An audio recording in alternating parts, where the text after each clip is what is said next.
lot of people who are experiencing some of the negative impacts of quarantine are blaming themselves for the sadness, for the lethargy, tiredness that they're experiencing, or the falling into old bad habits. But it's not them, it's the quarantine, and it's a very expected, natural consequence of the quarantine. And I think that it's something that our leaders need to consider very seriously before they extend quarantines any longer. So in this video, I'm going to share with you some research, some very basic facts about quarantine that you need to know. First of all, if you go to CDC's website, you'll see that all the recommendations are made for a quarantine of 14 days, and they're done so that the person who comes into contact with someone who is infected with COVID-19 is supposed to do the quarantine. It's not a blanket solution that CDC recommends. But our governments haven't been able to figure out how to do testing that's fast and accurate. Instead of working on the problem, they just ordered a blanket order to have everyone stay in their homes.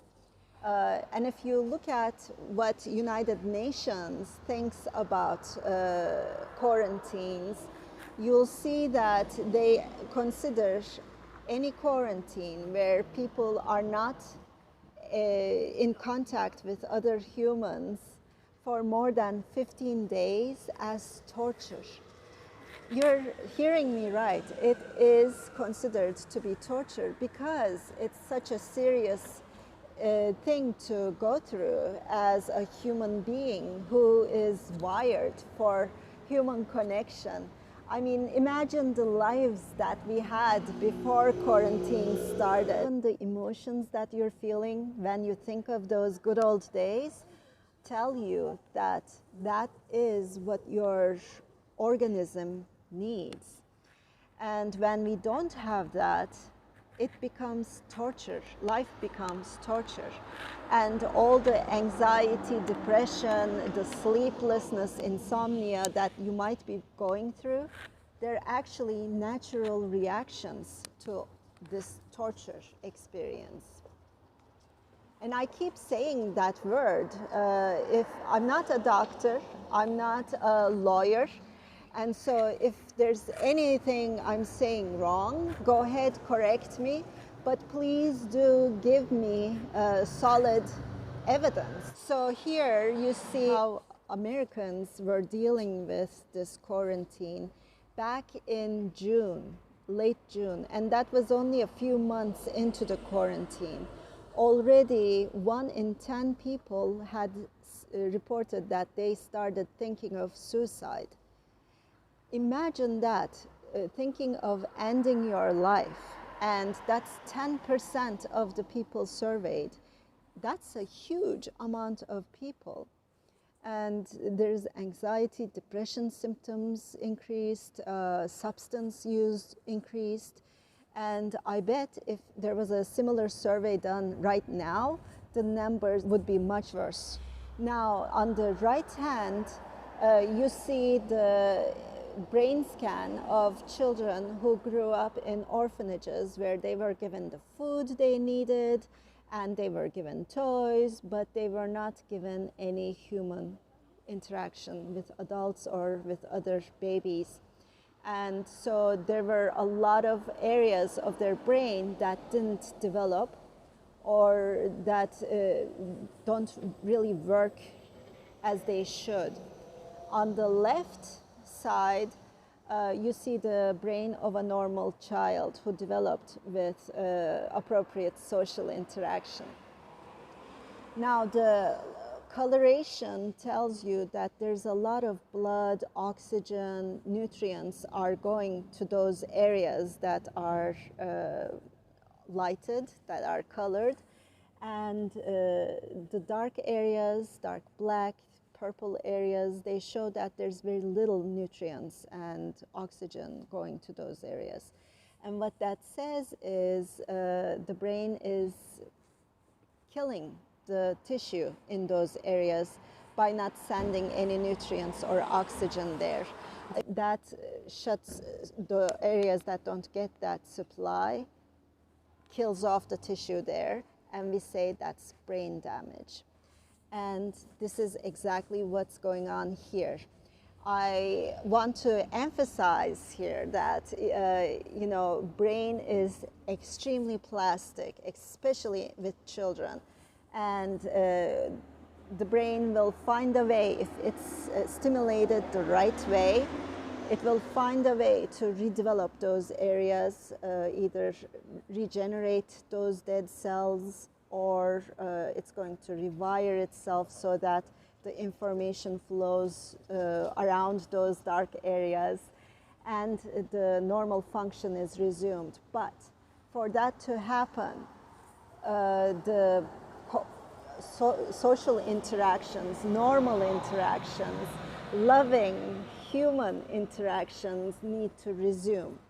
We just weren't wired as an organism to be hateful, to live under chronic, intense stress, and we're not wired to live under isolation. We're wired to connect, learn from each other, grow with each other, and to have positive emotions more often than negative emotions.